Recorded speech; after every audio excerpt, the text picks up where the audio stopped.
loving church. Yan, loving church po, yan po yung hango po sa ating pag-aaralan. Di ba po, sa panahon po natin ngayon, grabe na po yung mga balita. Tama po? Amen. Grabe na.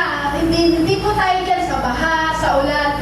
Marami po kasi ako naririnig. Sabi nila, grabe na daw po, taas ng bilihin. Mataas yung gasolina, mataas yung bigas, mataas yung sibuyas, yung bawang, o kung ano pa, gulay, mataas daw po.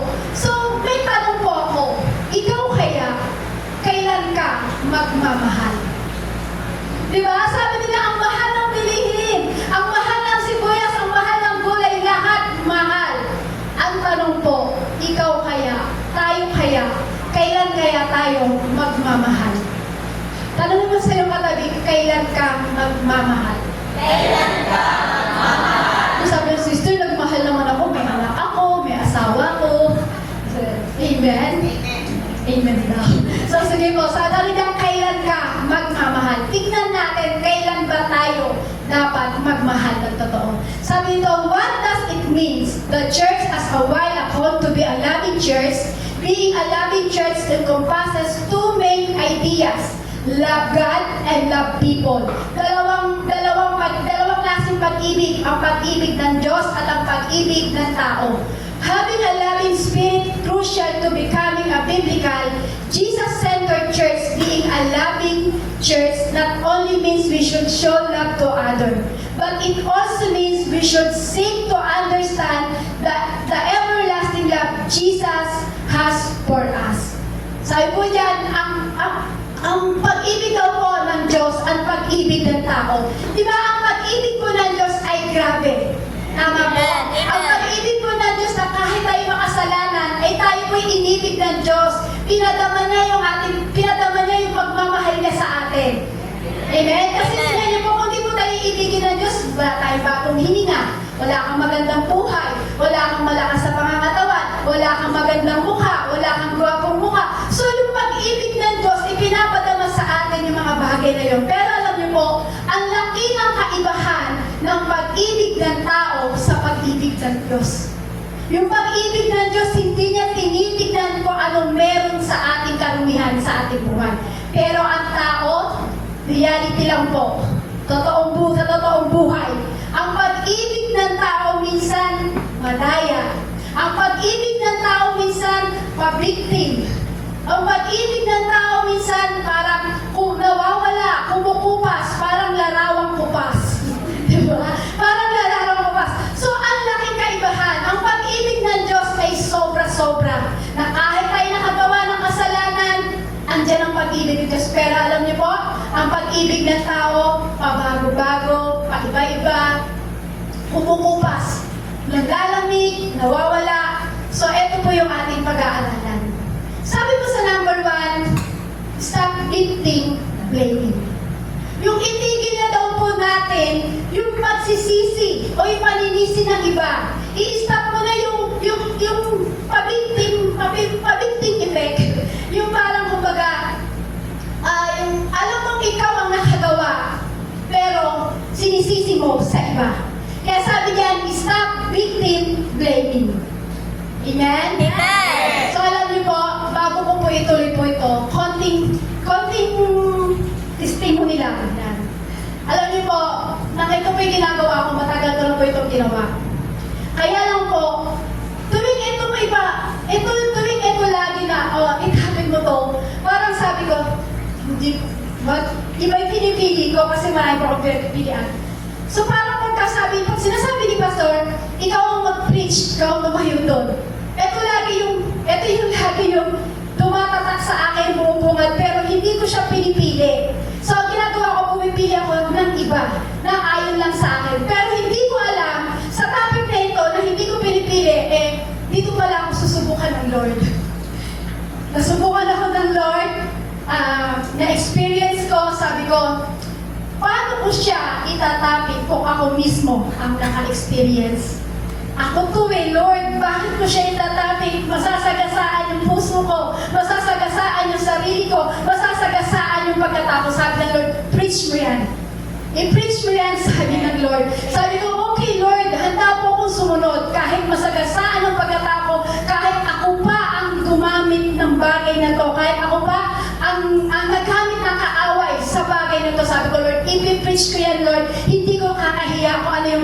to. So, ako po, tinuruan ng Lord sa bagay na to. So, sabi ko, nung sinabi ni Pastor kahapon, sabi niya, oh, meron ka bang topic?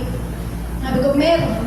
Tapos sabi ko, Lord, tutuloy ko po ito. Sige po, Lord, itatopic ko po ito, isi-share ko. Pero Lord, kung ako po, hindi ko kayang ipaliwanag, pero ikaw ang magpapaliwanag sa harapan nito. Kaya sabi ko, Lord, tuloy-tuloy lang, samahan mo lamang ako. Hanggang sa walang pumapasok sa akin kung ano, pero sabi ko, Lord, Holy Spirit, kailangan kita sa oras na ito. So alam niyo po, may na-realize po ako dyan. Bago pala ba natin pala ituro po yung bagay na yan, mismo sa atin, papa-experience ng Lord para alam mo kung paano mo i-deliver, kung paano mo i-preach, paano mo ipaliwanag yung bagay na napa-experience sa'yo ng Lord. Siguro marami po sa atin, sa buhay po natin ngayon, marami tayo siguro pa-victim. Yan, sino po dito yung mga pa-victim?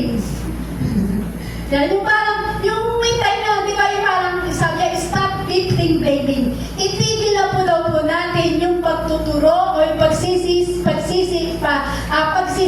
sa iba. Na parang, kumbaga, example ko po yung parang lagi natin sinasabi, yun kasi lagi yung parang sinasabi mo ikaw kasi ganun ka ikaw ito yung ginawa mo pero alam mo sa sarili mo, ikaw ang mali. So, pa-victim. Tama po? Amen. Di ba minsan, bakit ako magsusorry? Ako yung nasaktan, hindi siya. Siya yung gumawa sa akin ng mali. Bakit ako ang hihingi ng tawad? So, alam mo na ikaw naman ay may kamalian ding ginawa. So, may dumarating ang tema, pa-victim. Kaya sabi mo sa katabi mo, stop victim blaming.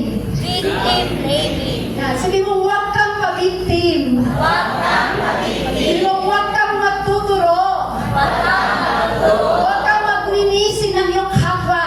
Huwag kang magsisisi Kasi alam niyo po, kaya sabi, huwag po tayo magmanisi ng ating kapwa kasi loving church Tayo mismo yun. Tayo, ikaw yun, ako yun, tayo lahat yun. Tayo yung church na sinasabi na dapat mahalin natin ang ating mga kapwa o tayo sa isa't isa. Kaya sabi nga po sa Lucas chapter 17 verse 1 to 2, sinabi ni Jesus sa kanyang mga alagad, tiyak na darating ang mga sanhi ng pagkakasala, ngunit kakilakilabot ang sasapitin ng tao, panggagalingan niyon. Mabuti pa sa kanya ang bitinan sa leeg ng isang biningang bato at itapon sa dagat kaysa maging sanhi ng pagkakasala ng sino man sa mga maliliit na ito. So kung sabi po dyan, sinabi po ng ating Panginoong Jesus, kung makikita po natin, sabi po dyan ng ating Panginoong Jesus, hindi daw po maiiwasan ang pagkakaroon ng tukso o sanhi ng pagkatisod sa mundo. Kasi nandito po tayo sa kamunduhang ito.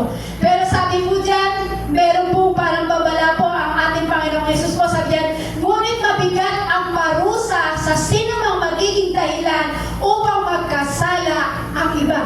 Paano po ba yun? Kung halimbawa, dahil sa akin nagkasala si Sister Ana. So, ang laking parusa para sa akin yun. Siguro ako po yung nagtulak para magkaroon ng pagkakasala si Sister Ana. So, merong malaking babala ang ating Panginoong Jesus po doon. Sabi po diyan, ngunit mabigat ang parusa sa sino mang magiging dahilan upang magkasala ang iba.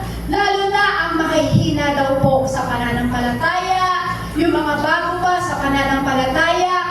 Yan daw po yung parang pag ikaw daw po ang naging sanhi para magkasala at ang tao na ito na bago pa sa pananampalataya, napakalaking parusa daw po pala. Iyon, sabi ng ating Panginoong Jesus. So alam niyo po, sabi po dyan, kung titignan po natin, mas mabuti pang itapon sa dagat ang taong may pabigat na gilingan sa leeg. So ano po ba yung gilingan? Alam niyo po ba yung sinasabing gilingan na ba to? Ano ba yung tsura po nyo? Next picture. Nakita niyo po yan? Sabi po dyan, di ba, yung gilingan na bato. So sabi po dyan, mas mabuti pa daw isabit sa leeg daw natin yan at tapos itapon sa dagat.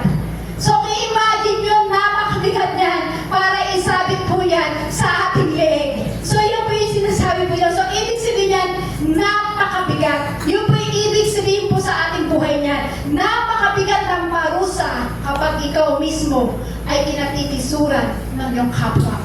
Amen? Amen po? Sabi ko yan, mas maganda pa isabit daw po sa leeg yan at itapos sa dagat yan. Kasi tayo po yung katitisura ng iba. Pero alam niyo po, meron po dito na meron po na parang warning ang ating Panginoon. Sabi po dito, hindi maiiwasan ang tukso. Totoo po yan. Hindi maiiwasan anumang merong tukso sa mundong ito.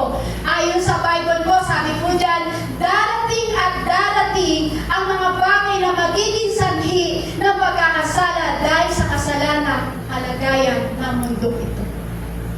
Amen? Kasi ito alam po, nasa mundo tayo eh. Nandito tayo sa mundo, so darating at darating sa buhay mo, sa buhay ko, at sa buhay nating lahat ang mga bagay na sanhi ng pagkakasala sa mundo ito. Amen? Pero alam niyo po, may matinding babala po ang ating Panginoong Jesus. Ang matinding babala po ng ating Panginoong Jesus, sabi niya po dito, sabi niya, matinding babala sa mga akit sa kasalanan, may mabigat na pananagutan ng taong nagiging hadlang o nagtutulak sa iba para lumihis sa landas ng Diyos. Alam niyo po ba, pag lagi kang pabiktim, alam niyo po ba yung lagi mong binibitin, lagi mong sinisisi, lagi mong tinuturo, hindi mo alam na papalayo na yung landas niya sa ating Panginoon. Bakit?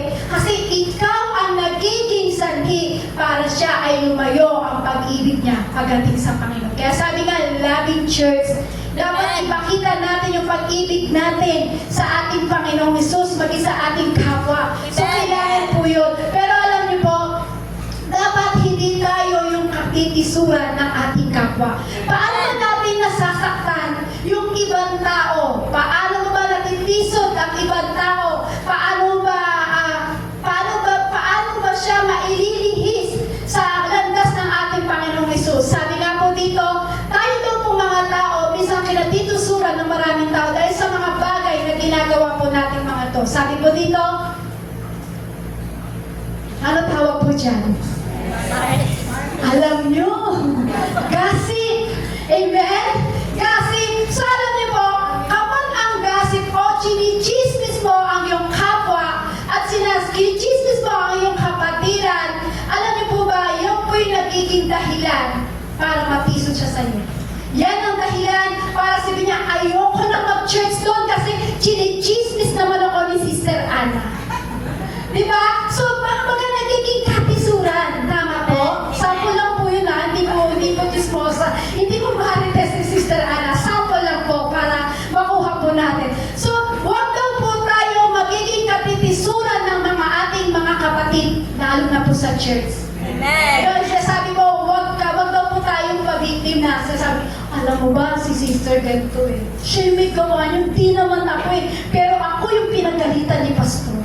Huwag pa-victim. Tama? So, alam niyo po, dapat po, hindi po tayo ang katitisuran ng ating mga kapatid. Huwag po natin i-chismis. Kasi alam niyo po, ang chismis ay talagang nakakasira ng buhay ng tao, nakakasira sa relasyon sa ating Panginoong Kristo.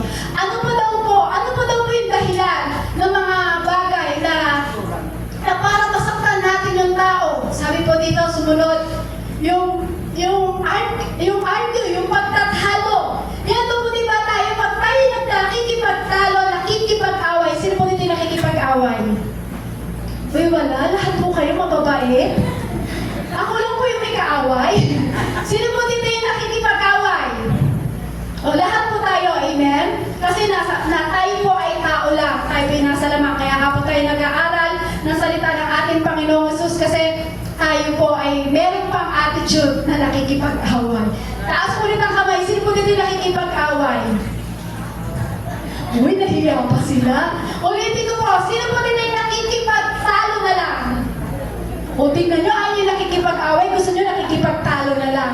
So alam nyo po, dyan daw po nagiging katitisuran ng ating mga kapwa, ng ating mga kapatid, kapag tayo lagi nakikipagtalo. Pag ikaw lagi nakikipag-away, syempre, kapag ikaw ay nakikipagtalo, di ba meron kang masakit na salita na nabibitawan sa iyong kapwa? Tama po? Amen. Tama po? Amen. Di ba, pag galit na nakipagtalo, ikaw, kasi ganito, ganyan, alalalala.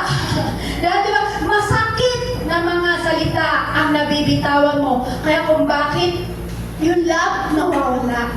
Kaya nga po, di ba, sabi ko sa inyo kanina, ang pag-ibig ng Diyos na kahit anong kasalanan natin, kahit anong karumihan natin, kahit anong pasakit na ginawa natin sa harapan ng Diyos, ang Lord, pag-ibig pa rin niya ang pinapadama sa'yo. Pero ang tao, once sasaktan mo, once na masalitaan mo ng masasakit yan, larawang kupas ka na.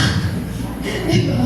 Larawang kupas ka na sa Kanya, mawawala na yung pag-ibig niya sa'yo, mawawala na yung parang malasakit na siya kasi nakikipagtalo ka ni, nakikipag-away ka na. So, sabi po dyan, huwag daw po tayo makipagtalo para hindi tayo mawala sa landas ng Diyos at hindi tayo ang makakatitisuran ng ating mga kapatid. Kasi pag nga po tayo, hindi mo na alam kung ano ang masasakit na salita na nabitawan mo. Sino dito yung nakipag-away tapos masasakit na salita ni nabitawan niya?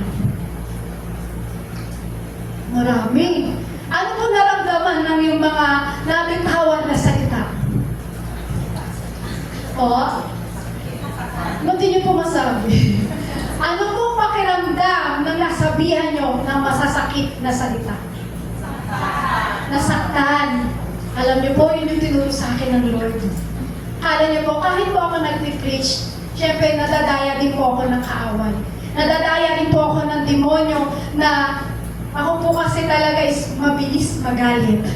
Mabilis magalit. So yan po yung unang-unang talagang pinakukontrol ko sa Panginoon. So, ito po yung natapos ko pong gawin itong topic na ito. Hindi ko po siya pinipreach kasi alam ko natatamaan ako. Hindi ko siya talaga tatamaan talaga ako kasi sasagasaan talaga yung espiritu ko nito. So alam niyo po, dumating yung time na meron po akong nakaaway, nakipagtalo. Hindi mga away na rambulan, hindi po, kumbaga para nakikipagpalitan ako ng salita, hindi ko namamalayan, nasasaktan ko na pala yung tao na yon sa masasakit na salita na nabitawan ko. Nayanig lahat talaga. So, huwag daw po tayo ang katitisuran ng ating kapwa. So, ano pa po ba pala yung mga bagay na katitisuran ng ating mga kapatid o ng ating kapwa? Sumunod na picture, sabi dyan, division. Yung kumbaga yung magkakaroon ng pagkabahagi, yung magkakaroon ng pagkahati-hati, tayo mga halimbawa tayo po dito sa church nito, dito sa building nito, magkakasama tayo na nagmamahalan sa Panginoong Jesucristo. Tama po? Tayo may sama-sama nagmamahalan, kaya nga kayo na, kinakamaya mo yung kapatid mo, may kasamang ngiti, at pinaparamdam mo yung pag-ibig. So, mararamdaman mo yung pagmamahalan. Pero kapag merong division, merong pagkabahagi sa church nito, o meron sa inyo, dalawang magkapatid na merong division o may agwatan sa inyo, syempre po, di ba, parang ikatitisod ko yun, ayoko na mag-church doon, hindi ko na gusto yun kasi ganito si sister, wala na, ayoko na. So yung pag-ibig nawawala. Amen? Mahilig ang tao na isisi sa ibang tao ang kasalanan ng isang tao. Amen? Yan po yung mga dahilan kung bakit natin nasasaktan ang mga tao. Ano pa po sumunod na para daw po ikatitisod ng mga tao? Ano po makikita niyo po dyan? O? Turo? Yan. Yung mahilig kang mag-judge, yung ikaw kasi, ikaw yun. Tuturo mo pa, ikaw yun, ikaw yun. Ituturo mo pa, idinidikdik mo pa. So, mahilig kang mag-judge. Sa pagtayo mo pala ay mahilig mag-judge, mahilig kang magturo, ikaw yun eh. Pero alam mo, may kasalanan ka rin.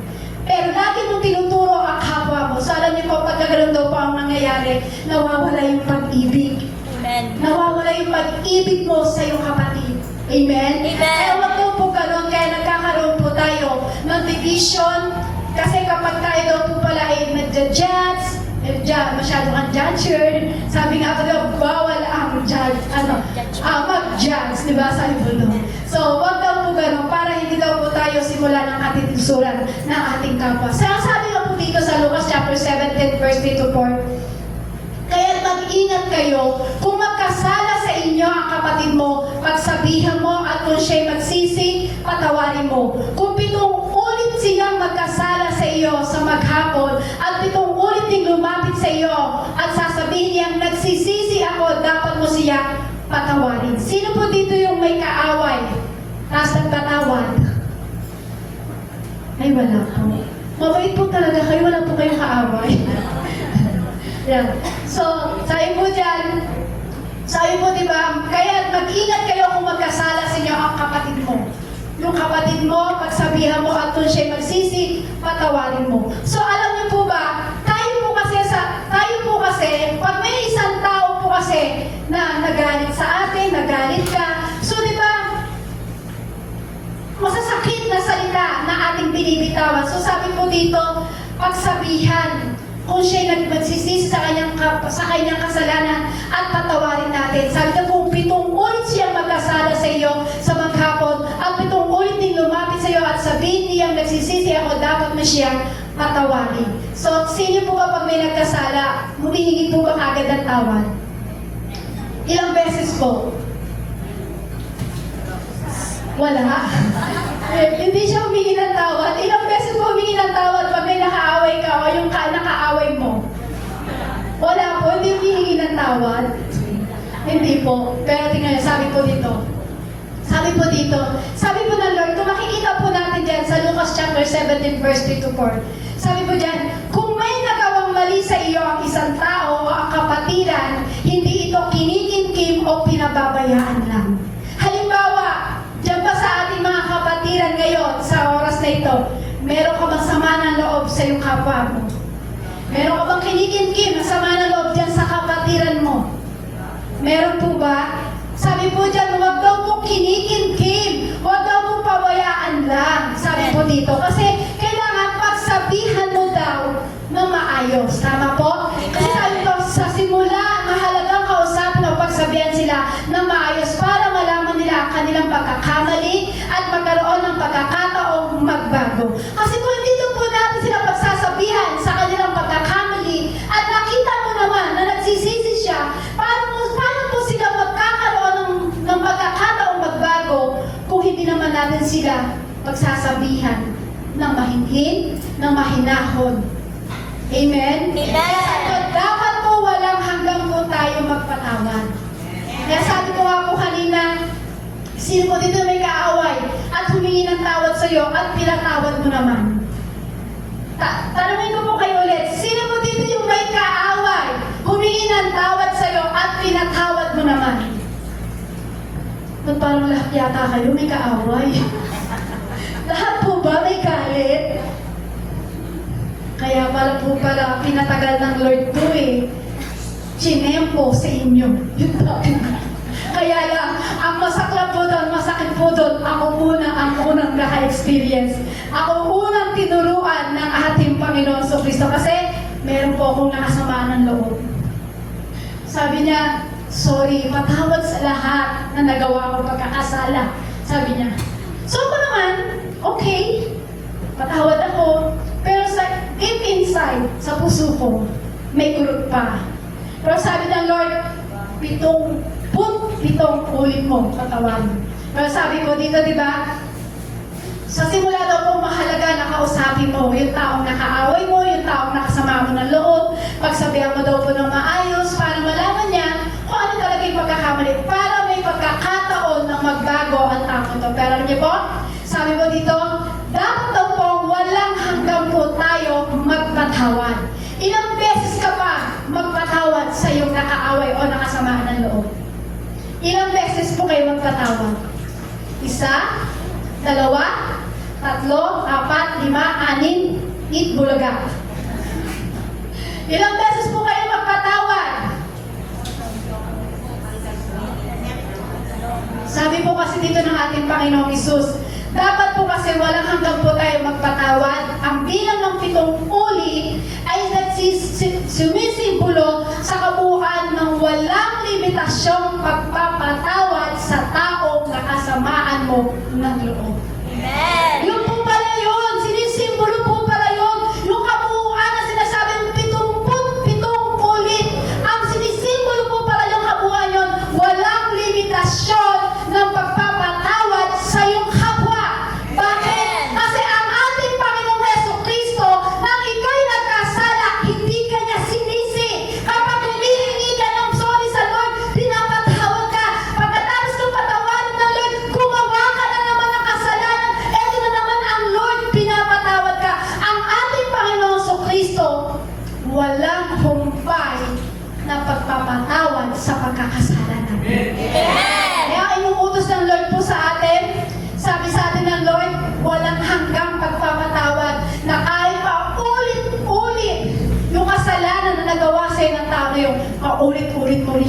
patawarin. Alam niyo po, dito po ako tinurog ng Lord. Sa pagpapatawad, sa forgiveness. Ayoko umiyak, pero dito po talaga ako tinurog ng Lord. Sabi ko, Lord, paano ko i-preach to Lord? Ako mismo, Lord, sabi ko. Sabihin natin, hindi pa ganun na nagpatawad. Konti, pero kapag merong umusbong, merong nakita, nagiging bomba na naman. Sabi ng Lord, magpatawad ka. Walang hanggang pagpapatawad. Alam niyo po kung ano mo pinakadurog sa akin? Nakapagpadurog sa puso ko, sa pagkatao ko, sabi ng Lord sa akin, one time, madaling araw, 2:00, ako po'y gumising. Nag-pray, at tapos meron po kong narinig na salita ng audible voice ng Lord. Sabi niya sa akin, anak, magpatawad ka para makalaya ka kasi ikaw nang punong-puno ka ng kasalanan, pinatawad kita. Hindi kita sinisi. Hindi ko sinabi ikaw, ganito ginawa mo, makasalanan ka rin eh. Makasalanan ka rin na kailangan magpatawad kasi ako, makasalanan din po. Hindi lang po nabukid. Hindi lang po na alam. Pero isa po akong makasalanan. Dito po ako tinurog ng Lord. Sabi ko, Lord, paano ko i-preach to Lord? Eh ako nga, ang tigas-tigas ng puso ko. Lord, paano ko isisigaw to? Paano ko ituturo sa tao to? Kasi, alam ng, may nakakita po kasi yung mga bagay na yun. Kaya sabi ko, Lord, alam nila, Lord, ito yung ginawa ko. Ito yung bagay na pinakita ko. Ito yung nakita nila sa akin. Paano ko siya isisigaw? Sabi ng Lord, isigaw mo. Isigaw mo. Kahit natulog ang puso mo, kahit daanan ka ng salita na yan, isigaw mo. Ipadulog mo ang puso mo sa akin. Sabi ng Lord. Sabi niya, yes, Lord. Yes, Lord. Sabi ko, Lord, humble lang ako sa'yo, Lord. Susunod lang ako kasi makasalanan ako po talaga ako eh. Kaya sino ako para hindi magpatawad? Sa ako makasalanan, kaya sabi ng Lord, magpatawad ka. Kahit gano'ng kalaki, kasakit na nagawa sa'yo ng taong na yan, magpatawad ka. Kaya sabi ko pa nga po sa Lord, nag-joke pa nga ako sa Lord. Sabi ko, Lord, para lang po ba ituro ko to Lord?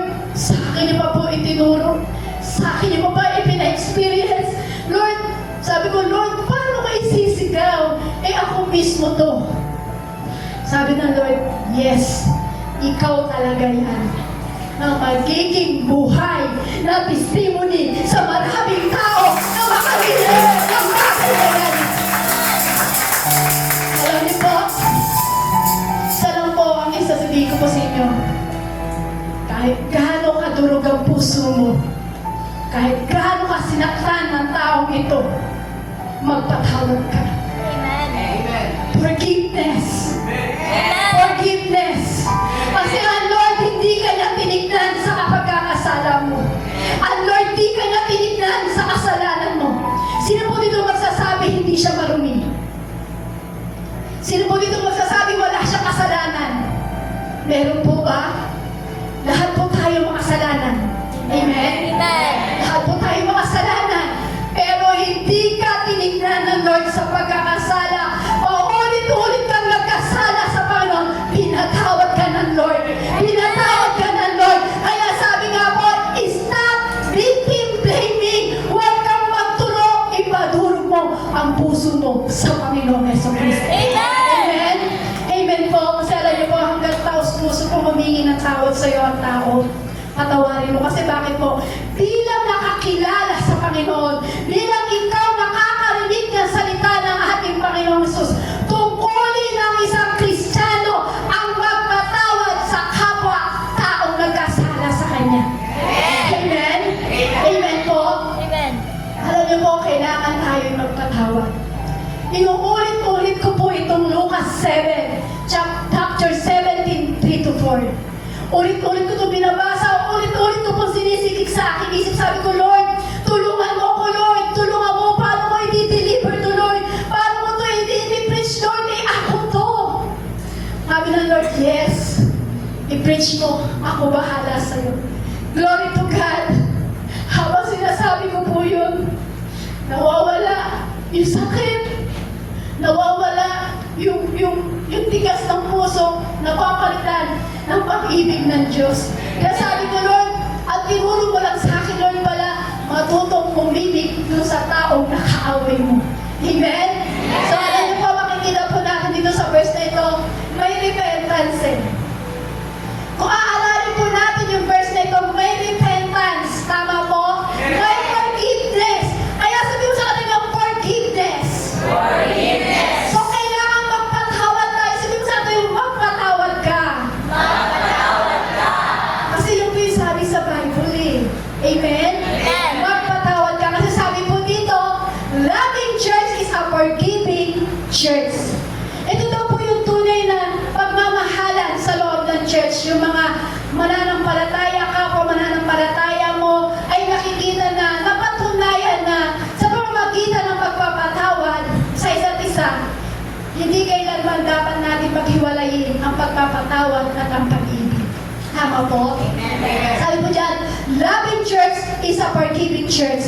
But, sabi dyan, but it doesn't tolerate toxic behavior and unrepentant people. Lord, hindi daw po ito kailangan konsintihin natin, hindi daw po natin konsintihin, ito yung mga nakakalasong ugali, yung toxic behavior daw po ng isang tao na hindi naman daw po natin kailangan sundin. So, kailangan naman daw po natin pagsabihan sa kanyang pagkakamali nang may magandang pag-uusap sa kanya. So, sabi po dyan, doesn't tolerate, sabi po dito, tingnan po dyan, di ba sabi po dyan, but it doesn't tolerate. Sabi po dito, hindi pinapayagan, hindi pinapalampas. Ito pala ibig sabihin ng doesn't tolerate. Hindi pinapayagan, hindi pinapalampas, o hindi kinukonsinti. Ibig sabihin, may matibay na hangganan o boundaries at hindi hahayaang magpatuloy sa maling gawain. Amen po? So, ibig sabihin, hindi po natin kailangan na, sabi niya, doesn't tolerate, hindi daw po natin ito kailangan palampasin. So, kailangan daw po natin siya pagsabihan. Sabi po dito, yung toxic behavior. Yung toxic behavior daw po, ito daw po yung ugali na nakakasama po sa atin, yung emotion po natin, yung hindi magandang pag-iisip, o yung wala yung kapayapaan po natin. So, ito daw po yung toxic behavior. Kung may toxic people, may toxic behavior tayo. Amen? Amen. So, halimbawa po, di ba? Paano po ba yun? Yung toxic behavior na yun? Yung kumbaga, halimbawa, yung naninira ka sa kapwa-tao mo. Yung paninira sa kapwa-tao mo, yung mahilig ka manipulasyon, o kumbaga yung parang paulit-ulit na nangaapi ka. Ito pala yung toxic behavior. Sabi mo dito, unrepentant people, mga tao walang pagsisisi daw po, ayaw aminin ang kasalanan, walang balak magbago, o patuloy sa ginagawa, sa mga mali na ginagawa nila, walang pakialam sa iba. Alam niyo po, walang magandang idudulot po sa isang tao po ito. So, kailangan natin, hindi tayo kailangan maging unrepentant, kailangan magkaroon tayo ng repentance. Amen? Kailangan natin yung repentance pagdating sa Lord. Kailangan po natin tayo ay magpatawad. Amen? Kailangan natin mag-release ng forgiveness. Sa oras na ito, sa pangalan ng ating Panginoon Kristo, kailangan natin sa bawat isa mag-release ng forgiveness. Kailangan magpatawad, kapatid. Hindi ko man kayo kilala, hindi ko man po alam ang inyong pagkatao, pero alam ko, nangungusap ang Panginoong Heso Kristo sa buhay nyo. Alam ko, ang mensahe nito ay pinaparating ng Lord sa inyo, ang pinaparating ng Lord sa atin, magpatawad. Release forgiveness. Kailangan natin mag-release ng forgiveness. Amen? Yan ang gusto ng ating Panginoon sa panahon po natin ngayon. Marami ng mga tao ngayon matitigas ang puso. Kaya sabi nga po sa Galatia, chapter 6, verse 1 to 2, mga kapatid, kung may isa sa inyo na mahulog sa pagkakasala, kayong pinatubayan ng Espiritu ang magtuwid sa Kanya, subalit gawin ninyo iyon ng mahinahon at mag-ingat kayo, baka kayo naman ang matukso. Magtulungan kayo sa magbuhat ng pasanin sa bawat isa. Sa gayon paraan ay matutupad ninyo ang kautusan ng ating Panginoong Kristo. Sabi ko niya, kapag tayo po ay nagpapatama, tayo daw po ay nagpapakorek, dapat daw po may kaamuhan. Kapag ikaw pala ay nagtatama sa isang tao o nagkukorek ka sa isang tao, dapat makita sa iyo yung kaamuhan. Katulad ni Christ, di ba? Tayo po hindi kasalanan na sa ating Panginoon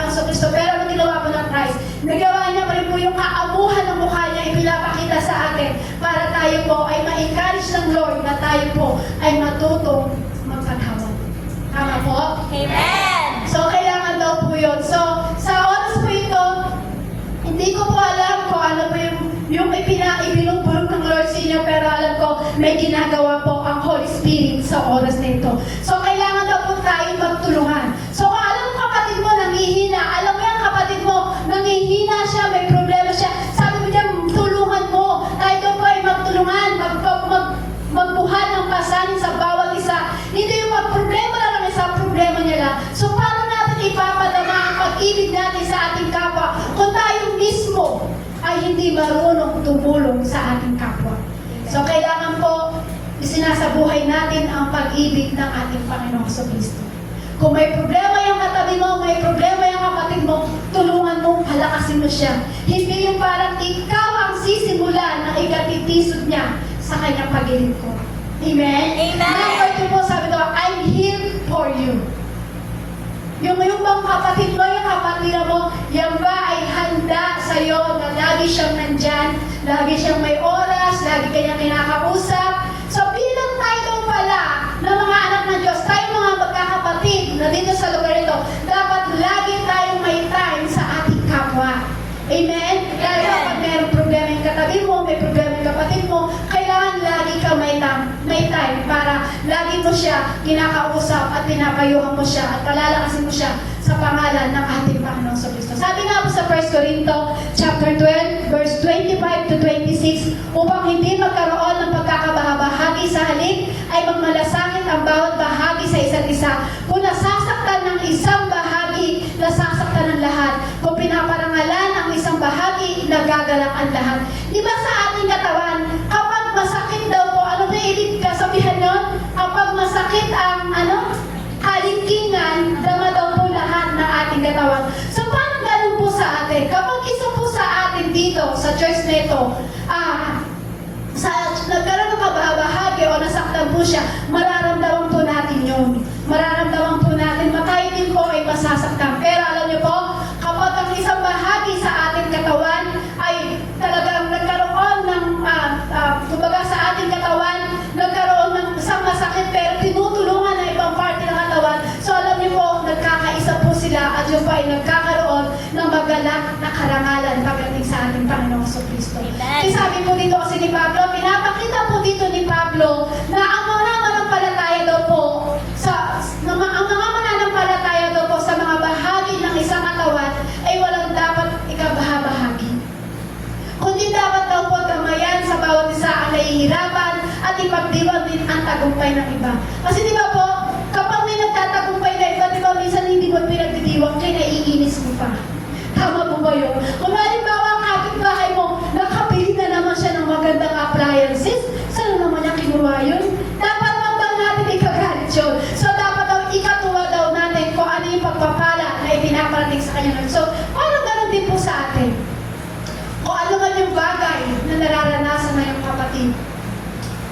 Sabi po dyan, kailangan tulungan natin siya para muli pananampalataya sa Lord. Para hindi magkaroon ng pagkabahagi. At kung siya po ay nagtagumpay, itagumpay mo rin yung kapatid. Kaya dapat ipagdiwang mo yun. Kasi sabi po dyan, ang pagkakaisa po natin nais ng Diyos.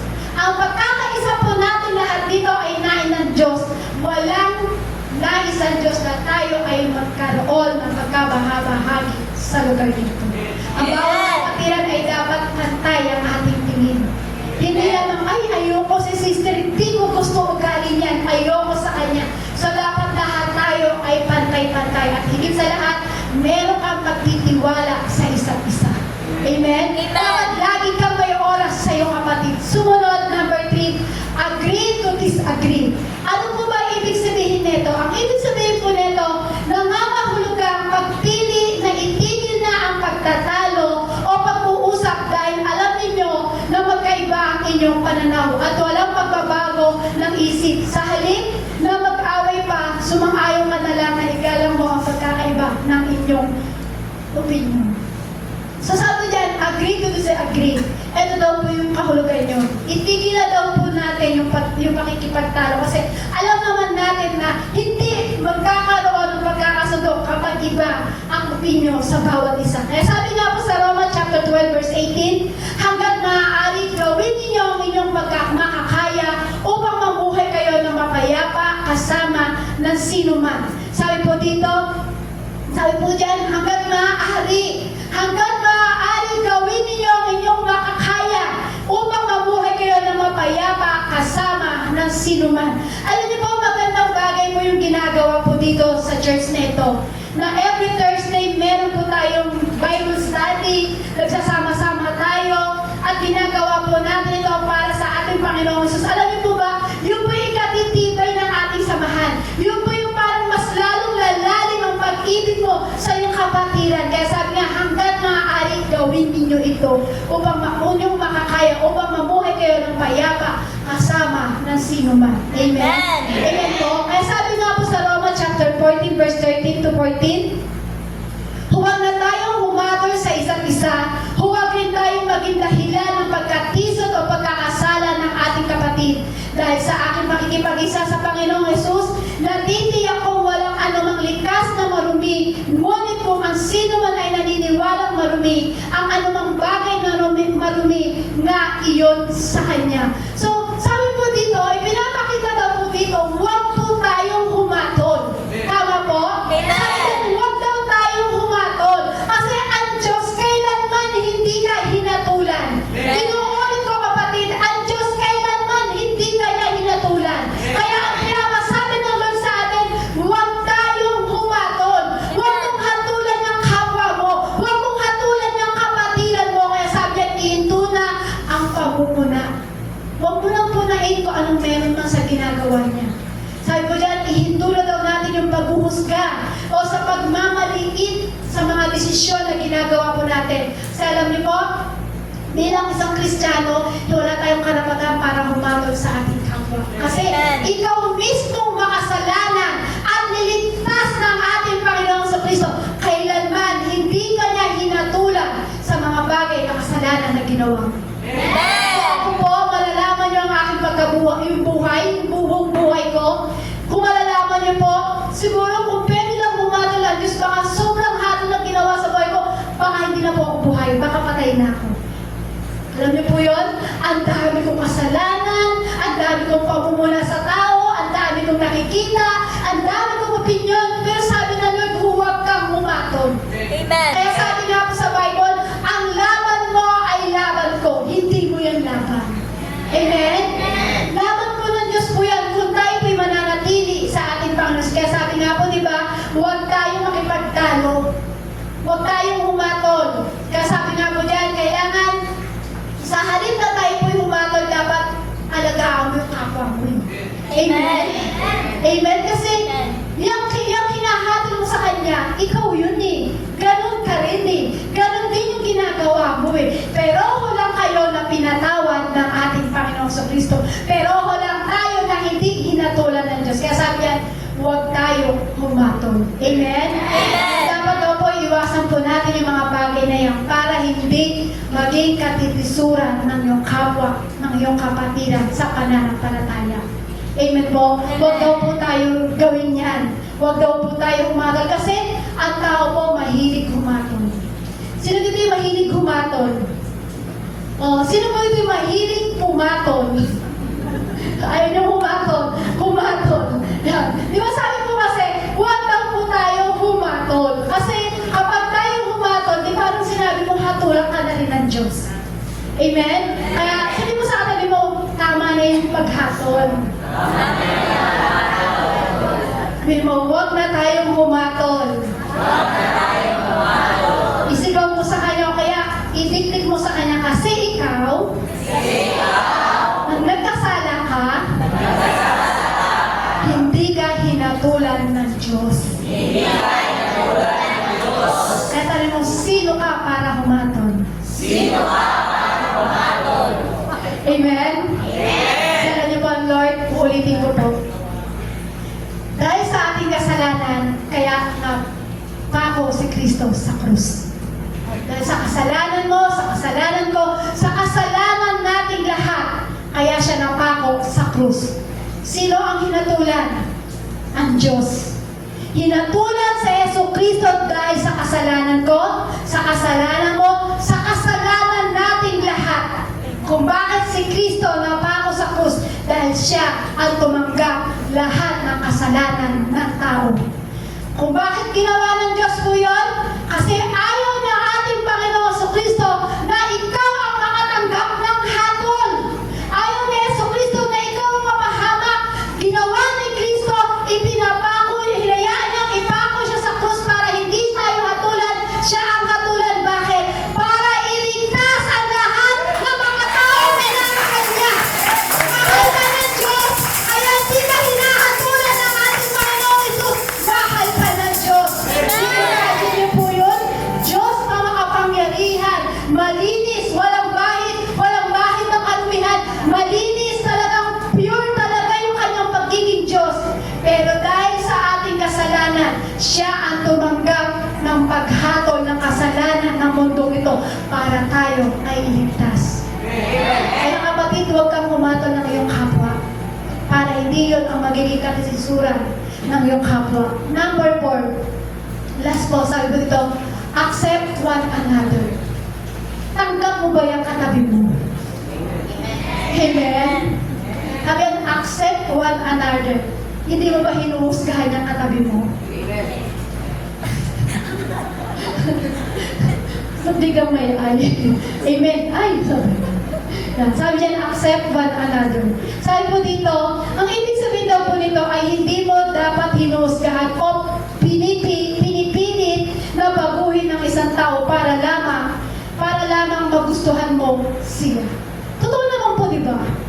Hindi mo kailangan husgahan ng tao, hindi mo kailangan pilitin, gustuhin mo ako.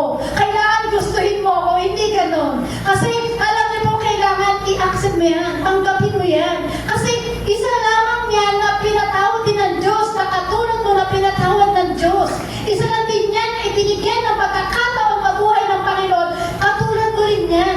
Kaya dapat tanggapin mo yan. Kasi nga lang po, reality to, totoong buhay lang po.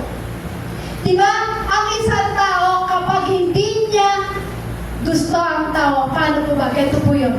Example. Diba pagka masungit, ayoko dyan, sungit niyan. Hindi ko gusto yan. Ang sungit niya, ayoko dyan. Diba, kapatid? Example pa. Minsan hindi mo nagugusto ng tao, ayoko dyan, sakit magsalita niyan. Akala mo kung sino, akala mo makapangyarihan, akala mo kung sinong mayaman. Diba? Di ba yung totoo? Sino po yung naka-experience mo niya? Diba? Nangyayari sa buhay natin yan. Minsan naman, ganito naman po ang masakit. Hindi ko siya tanggap, mahirap siya. Uy, meron po bang gano'n sa atin? Dalangin ko po wala. Kasi lahat po tayo pinaghirapan ng ating Panginoon sa Kristo. Hindi niya kasalanan maging mahirap. Amen? Dapat nga mas lalo po natin tulungan. Sabi nga, accept one another. Kailangan mo tanggapin yan. Amen? Huwag mo siyang husgahan. Tama po? Huwag natin husgahan ang taong mga bagay ito. Kasi kailangan matanggap po natin. Kasi ang Diyos, kahit lubog na lubog ka na sa karumihan, tinanggap ka pa rin ng Diyos. Amen? Amen. Kahit maruming-marumi ka na sa kasalanan, sobrang daming kasalanan na ginawa mo, pero ang Diyos na si Jesucristo, tinanggap ka pa rin. Tinanggap ka pa rin. Pero tayong mga tao, sabi ko nga po sa inyo, tayong mga tao mahilig mag-judge, tayong mga tao pabiktim, tayong mga tao yung parang lagi ka nakikipagtalo. Pero alam niyo po, kailangan natin tanggapin. Kasi katulad mo rin yan, kung paano ka pinatawad ng Diyos, kung paano ka minahal ng Diyos, ganun din ang ginawa sa taong kinaayawan mo. Kaya sino tayo para hindi tanggapin ang ating kapwa? Ulitin ko po, ang ating Panginoon Jesucristo ay makapangyarihang Diyos. Malinis, King of Kings, Lords of Lords, walang kasalanan, walang bahid na dumi. Tama po? Pero tayong mga tao, makasalanan, masamang ugali, matigas ang ulo, matigas ang puso, matigas ang lahat, matigas na, pati sa pananalita, matigas na. Pero alam niyo po, tinanggap pa rin tayo ng Lord. Amen. Amen? Amen. Sabi ko nga po, Lord, nang ilang tinatapos ko po ito, natapos ko, inaaral ko po. Sabi ko, Lord, yung pala, Lord, kaya mo sa akin pina-experience, Panginoon, yung bagay na ito para maging kapangyarihan na maririnig ng isang tao. Kasi ako po dati, ang buhay ko po ay hindi katanggap-tanggap. Ako po ay isang malaaway, mabarkada, dahil laking Manila nga po, Friday pa lang, nasa diskuhan na. So ang pamumuhay ko, ang araw ko ay gabi. Ang gabi ko, tama po ba? Ang araw po ay ginagawa kong, ano po ba? Wait lang po. Yung araw, pag-araw, ginagawa ko siyang gabi kasi tulog ako. Pero kapag gabi na, pag tugtog ng alas 8 hanggang alas 5 ng madaling araw, buhay na buhay ang aking pagkatao. Bakit? Kasi nandun na ako gumagawa ng kasalanan. Umiinom, kumabarkada, hindi umuwi sa aming tahanan. So, ganun ang nangyari sa aking buhay. Hanggang sa nakagagawa ako ng kasalanan na hindi nakalulugod sa Panginoon. Pero alam niyo po, yung may nagpakilala sa akin, sa ating Panginoon sa Kristo, kumatok sa aming pintuan, nagbigay ng flyers, in-invite ako sa ganitong gawain. Sabi ko, Lord, eto na ba? Kasi dumating po ako sa time na puro problema. Inabot po ako ng Lord, may kumatok po sa aming tahanan. Meron po kumatok po doon sa aming tahanan, binigyan po ako ng flyers, sabi niya, invite kita sa aming church. So ako naman po, dahil punong-puno na ng problema, dahil hindi na ako matanggap-tanggap ng lipunan, hindi na ako matanggap-tanggap ng aking magulang, so pinagbigyan ko po yun. Wala pong nawala sa akin. Bagkus, maraming nadagdag at maraming pagbabago sa buhay ko na tinanggap ko ang imbitasyon ng isang tawag na punta sa aming tahanan. Nang tayo po ay may kumatok sa inyong tahanan, may invite kita sister sa aming church, hindi mo ba alam kapatid, yun ang pagkakataon, yun ang time na ikaw ay tinatanggap ng Diyos ngayon sa oras to para pagsisihan ang lahat ng kasalanan. Tinanggap ka ngayon ng Diyos, yun yung pagkakataon ng time na may nag-invite sa'yo, na pinagbigyan mo yung invite na yun. Alam niyo po, yun yung time na gusto kang tanggapin ng Diyos at gusto kanyang baguhin sa lahat ng pagkasalanan na nagawa po natin sa ating buhay. Kaya alam niyo po, kung paano mo naranasan ng Diyos, yun din po ang naranasan ng iyong kapatid. Kaya huwag po tayong humatol, tanggapin mo kung ano siya. Pero kung may gumagawa naman siya kasalanan at ikaw ay inuod yung ano gumawa ng kasalanan, siyempre huwag mo siya pagsamahan, layuan mo siya, tama